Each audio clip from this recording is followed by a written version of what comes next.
नमस्कार दोस्तों उत्तर प्रदेश में बीजेपी के प्रदेश अध्यक्ष का चुनाव होना है। कहा जा रहा है कि आने वाले समय में बीजेपी अपने प्रदेश अध्यक्ष का चुनाव करेगी, लेकिन साथ ही साथ कई मंत्रियों की छुट्टी कर देगी। आखिर ऐसा क्यों कहा जा रहा है, इस बारे में हम चर्चा करेंगे। हमारे साथ चंद्रकांत जी मौजूद हैं। चंद्रकांत जी, आखिर प्रदेश अध्यक्ष और मंत्रियों की छुट्टी, इसका क्या लेना देना है, क्या कनेक्शन? देखिए, सबसे पहली बात तो ये है कि प्रदेश अध्यक्ष और जिलाध्यक्ष बनाने में भारतीय जनता पार्टी बहुत ज़्यादा लेट हो गई है। कहा यह जा रहा था कि मकर संक्रांति खत्म होगी और 15 तारीख के आसपास जिलाध्यक्षों की सूची आ जाएगी, लेकिन ऐसा हो नहीं पाया और झगड़ा लगातार बढ़ रहा था। झगड़ा इस वजह से भी था क्योंकि भारतीय जनता पार्टी में सांसद विधायक अपनी मनमर्जी का जिलाध्यक्ष बनाना चाहते थे। उनको ऐसा लगता था कि अगर उनकी मनपसंद का जिलाध्यक्ष बनेगा तो उसका फ़ायदा उनको मिलेगा, और ख़ासतौर पर विधायकों को ऐसा लग रहा था। और इसी वजह से कई ज़िलों से ऐसी खबरें आई जहां नाराज़गी थी, क्योंकि देखिए, एक बड़ी सामान्य सी बात है कि जो अब जिलाध्यक्ष बनेगा भारतीय जनता पार्टी में, उसके कंधों पर पंचायत चुनाव और विधानसभा चुनाव दोनों की जिम्मेदारी होगी। पहली बात। दूसरी बात यह है कि प्रदेश अध्यक्ष बदला जाना है। भूपेंद्र चौधरी का कार्यकाल पूरा हो गया है और उनको बदला जाना है, लेकिन भारतीय जनता पार्टी में एक प्रोसेस कहा गया कि इलेक्शन के जरिए हम सबको चुनेंगे, सबकी नियुक्ति की जाएगी। वो हो नहीं पाया, वो उनका दांव काम कर नहीं पाया, और इसी वजह से जिलाध्यक्ष और प्रदेश अध्यक्ष के पूरे मसले जो थे वो अटक गए। अब इस स्थिति को संभालने के लिए अमित शाह ने अपने दूत को भेजा। बड़े करीबी नेता हैं उनके, विनोद तावड़े, राष्ट्रीय महामंत्री हैं भारतीय जनता पार्टी के, महाराष्ट्र से आते हैं, और आप जानते हैं कि महाराष्ट्र में मुख्यमंत्री पद के लिए भी इनका नाम खूब चला था। विनोद तावड़े ओबीसी समाज से आते हैं। वो लखनऊ आए तो उन्होंने केशव मौर्य से, ब्रजेश पाठक से, मुख्यमंत्री योगी आदित्यनाथ से, स्वतंत्र देव सिंह से, तमाम बड़े बड़े नेताओं से मुलाकात की। और अब ये कहा जा रहा है कि जो प्रदेश अध्यक्ष की नियुक्ति है वो फरवरी के महीने में कर ली जाएगी। देखिए, पेंच फंसा हुआ है राष्ट्रीय अध्यक्ष पर भी और प्रदेश अध्यक्ष पर भी, लेकिन इस बीच खबर ये आ रही है कि मंत्रिमंडल विस्तार होगा। योगी सरकार का जो ये दूसरा कार्यकाल है, जो 2022 से शुरू हुआ, इसका ये दूसरा मंत्रिमंडल विस्तार होने जा रहा है। इससे पहले आपको पता है कि लोकसभा चुनाव से पहले मंत्रिमंडल विस्तार हुआ था, जिसमें दारा सिंह चौहान, ओम प्रकाश राजभर, इन लोगों को मंत्री बनाया गया था क्योंकि लोकसभा चुनाव को साधना था। और अब इनके सामने चुनौती है उत्तर प्रदेश का विधानसभा चुनाव। लेकिन ये विस्तार क्यों हो रहा है, उसके पीछे वजह है अखिलेश यादव। अब आपको ये लग रहा होगा या दर्शकों को ऐसा लग रहा होगा कि आखिर भारतीय जनता पार्टी जब विस्तार करेगी तो उसका अखिलेश का क्या लेना देना है। आपको पता है कि अखिलेश यादव पीडीए समाज की बात कर रहे हैं, लगातार पीडीए पंचायतें वो कर रहे हैं। भारतीय जनता पार्टी को ऐसा लगने लगा है कि अब उसको ओबीसी समाज को अपने साथ और ज़्यादा जोड़ना पड़ेगा, क्योंकि हुआ क्या, उत्तर प्रदेश में दलित वोटर्स और पिछड़े वोटर्स जब बिखरे तो भारतीय जनता पार्टी को लोकसभा चुनाव में नुकसान उठाना पड़ गया। लेकिन विधानसभा को लेकर बीजेपी ऐसा कोई रिस्क नहीं लेना चाहती। अगर मैं आपसे भारतीय जनता पार्टी सरकार में मंत्रियों की बात करूँ तो उत्तर प्रदेश सरकार का जो स्ट्रक्चर है उसमें 60 मंत्री बनाए जा सकते हैं, 60, लेकिन अभी 54 मंत्री हैं, यानी 6 मंत्रियों के लिए जगह वैसे भी खाली है, लेकिन एडजस्टमेंट ज़्यादा लोगों का करना है।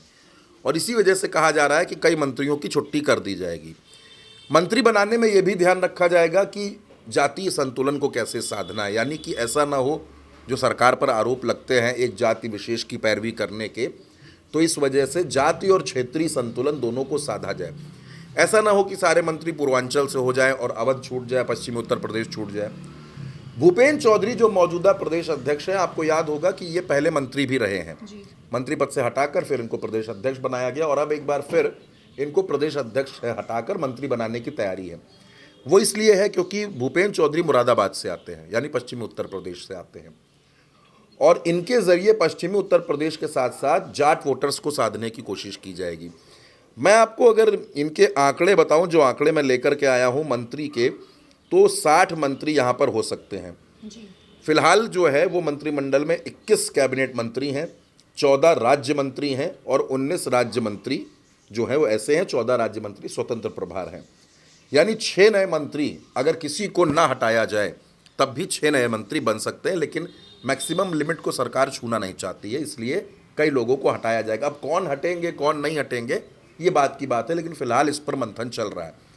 इसके साथ साथ भारतीय जनता पार्टी में एक और नाराजगी चल रही है। वो नाराजगी है निगम और आयोग में नियुक्ति को लेकर। आपने बीच में देखा कि कई आयोग और कई बोर्ड में नियुक्तियां की गई, चाहे वो महिला आयोग रहा हो, पिछड़ा आयोग रहा हो, कई नेताओं को एडजस्ट किया गया, लेकिन अभी भी तमाम नेता, तमाम कार्यकर्ता ऐसे हैं जो नाराज हैं।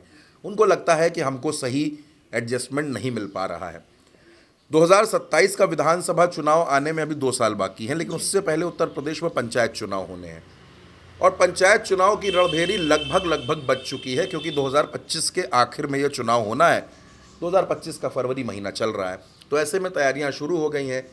दरअसल इस पूरी खबर में जो भारतीय जनता पार्टी का मंत्रिमंडल विस्तार, नया प्रदेश अध्यक्ष, ये सब कुछ है, पूरी लड़ाई अखिलेश यादव के पीडीए कार्ड को तोड़ने की है। क्योंकि अखिलेश यादव जिस तरीके से पीडीए समाज की बात कर रहे हैं, पंचायतें कर रहे हैं, और बार बार अखिलेश यादव ये बात कहते हैं कि हम पीडीए समाज को ही आगे लेकर के जाएंगे। अभी कुछ दिनों पहले आपको याद होगा, खबर आई थी कि अखिलेश यादव ने ये कहा है कि हम अगले 6 महीने में टिकट बांट देंगे और ये तय कर देंगे कि कौन कहाँ से चुनाव लड़ेगा। पीडीए के रिटायर्ड अफसरों की हम मदद लेंगे। और उस खबर को आए 2 दिन नहीं बीतते हैं और ये खबर आती है कि उत्तर प्रदेश में मंत्रिमंडल विस्तार होगा। अभी तक मंत्रिमंडल विस्तार की कोई चर्चा नहीं थी।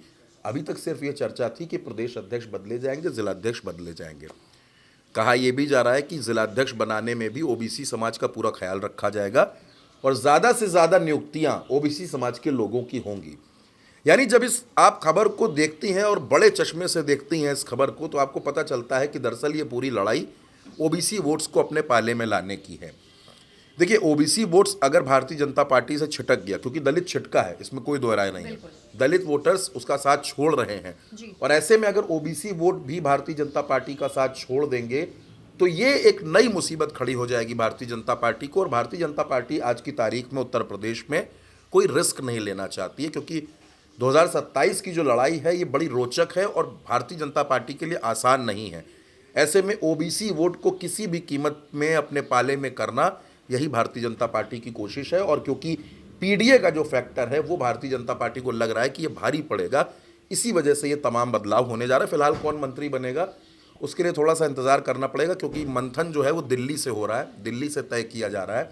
और ये भी देखना होगा कि इस मंत्रिमंडल विस्तार में लखनऊ की चलेगी या दिल्ली की चलेगी। बिल्कुल, यानी कि देखा जाए तो जिस तरीके से अखिलेश यादव ने इस बात का ऐलान कर दिया था कि वो जल्द ही टिकट बांट देंगे और ओबीसी समाज को लेकर, पीडीए को लेकर लगातार जो दावे किए जा रहे हैं, उसके बाद भाजपा में भी हलचल देखी जा रही है।